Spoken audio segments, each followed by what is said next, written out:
साथियों, पिछले वीडियो में हम लोगों ने पढ़ा था कि इंडक्टिव इफेक्ट क्या होता है।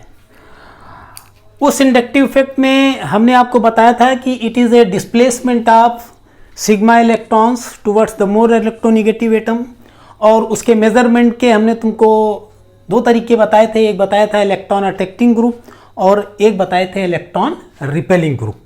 इस तरीके से इंडक्टिव इफेक्ट आपने पढ़ा था। आज हम पढ़ते हैं application of inductive effect. Inductive effect के क्या एप्लीकेशंस हैं, तो उनमें सबसे पहले आ जाओ determination of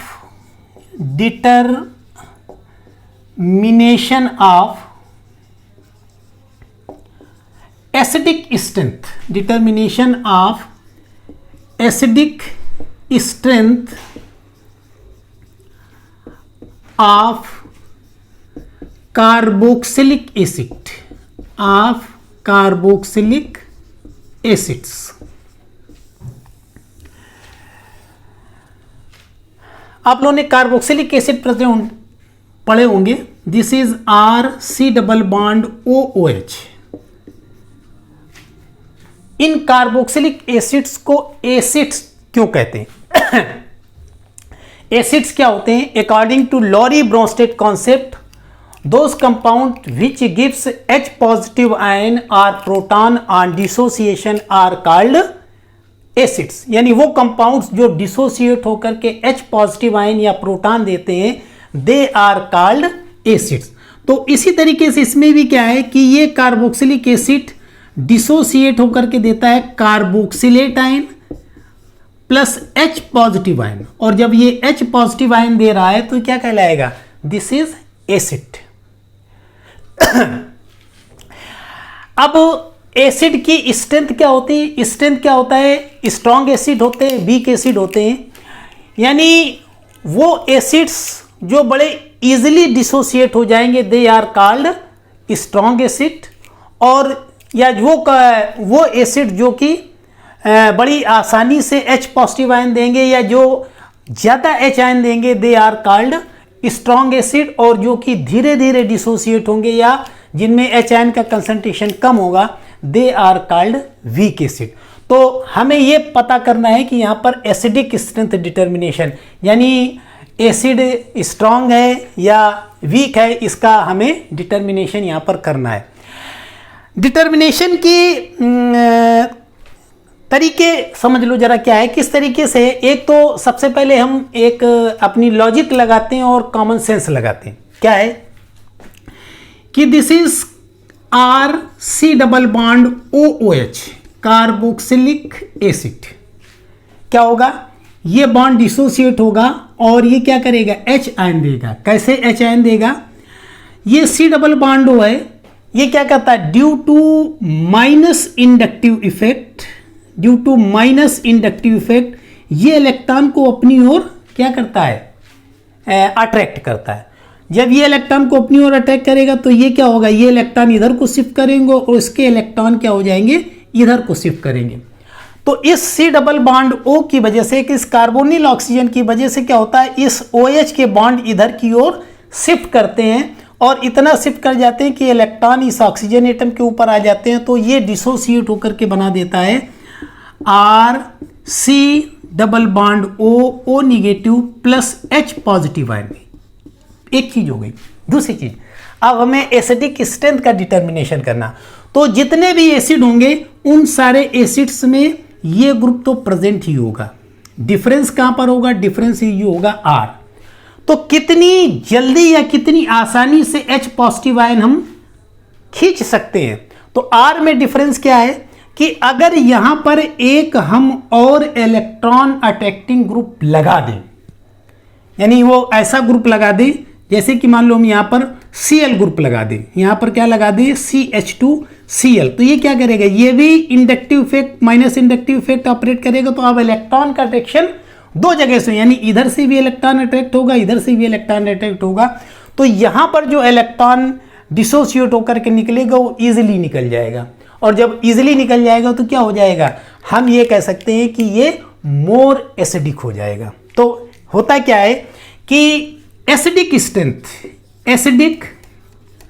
strength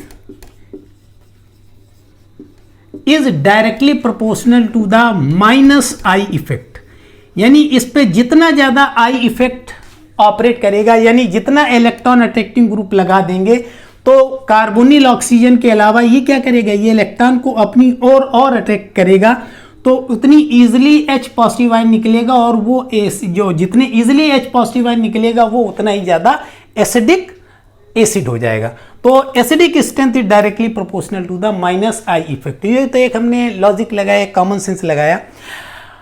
absolute value determination के लिए, किसी एसिड की एब्सोल्यूट वैल्यू डिटर्मिनेशन के लिए हम क्या निकालते हैं, उस एसिड का डिसोसिएशन कांस्टेंट निकालते हैं।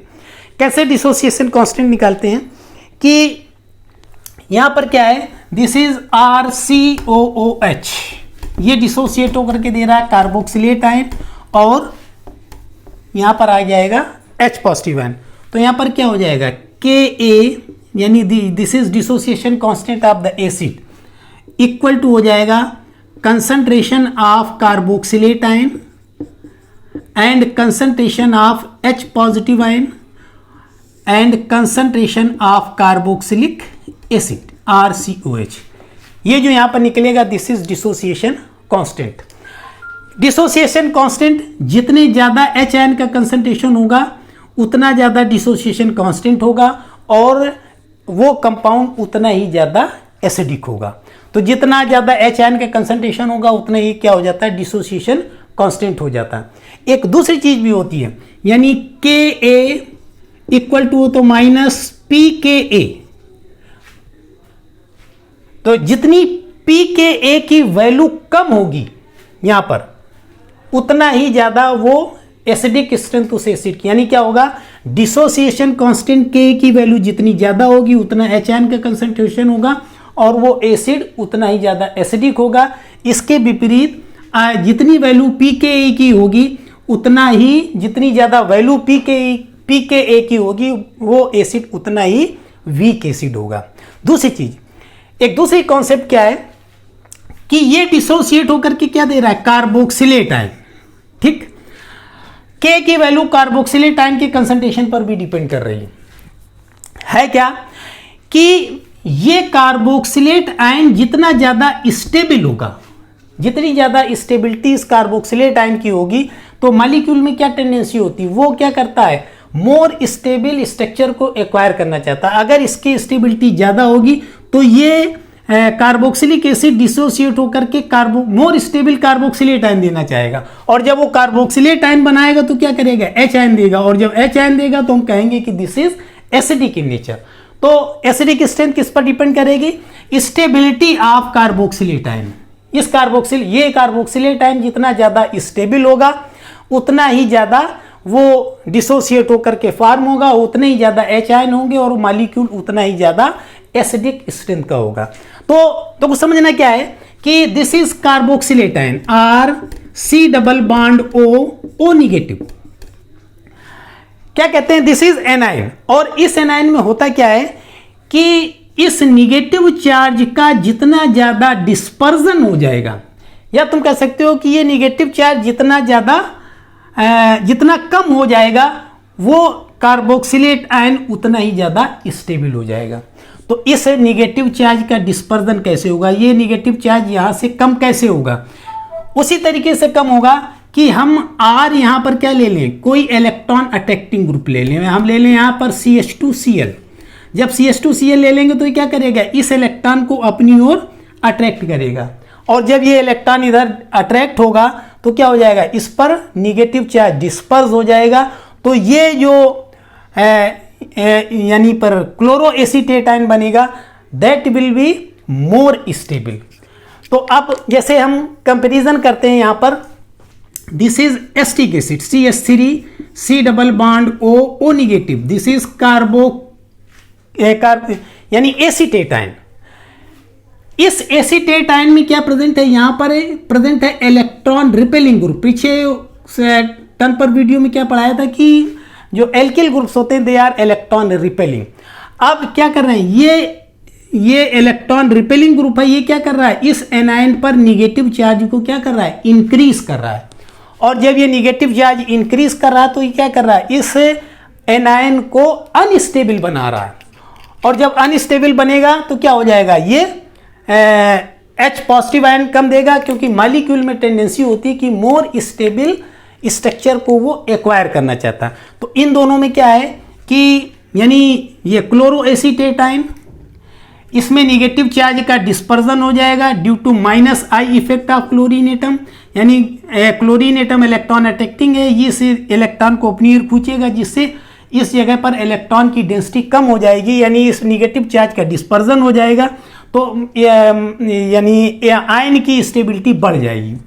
लेकिन इसकी जगह देखो तो क्या है, CH3COOH, ये एसीटेट आयन है, इसमें क्या है CH3 इलेक्ट्रॉन रिपेलिंग है, ये क्या करेगा, इस जगह पर इलेक्ट्रॉन की डेंसिटी को बढ़ा देगा, जिसकी वजह से क्या हो जाएगा, ये लेस स्टेबल हो जाएगा।